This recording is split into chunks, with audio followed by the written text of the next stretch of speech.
Hi everyone, in front of me I've got ROG Phone 8 and let me share with you how to enable the Google backup on this device.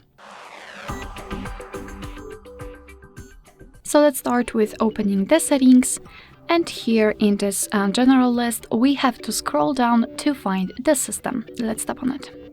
Now we have to tap on backup and tap on add account. Make sure that you've got the internet connection because it is required for this operation, and here in this step we can either create a new account if you do not have your own yet, or simply type your email or phone. So let me quickly do it and tap on next. Right here we have to enter the password, so let me do this out of the screen.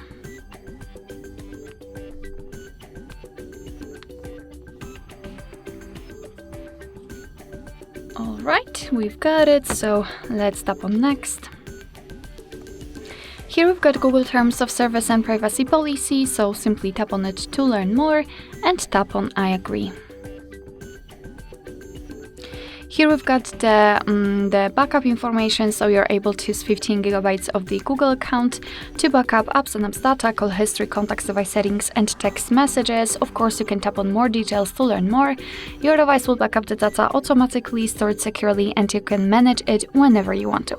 So just tap on turn on, and another backup section where you can check how much space you've got left. You can manage the storage, so for example, remove some unnecessary files. Here you've got the backup details, so you can check what has already been backed up, and the advanced settings, which I highly recommend to keep this option turned off, so you can be sure that you will not be charged for example, accessing the limit of your mobile data. So to finish everything in this section, we have to tap on backup now and of course confirm it with our screen lock. And as you can see, our device is backing up the data right now. Alright, so that will be all. Thank you so much for watching. I hope that this video was helpful, and if it was, please hit the subscribe button and leave the thumbs up.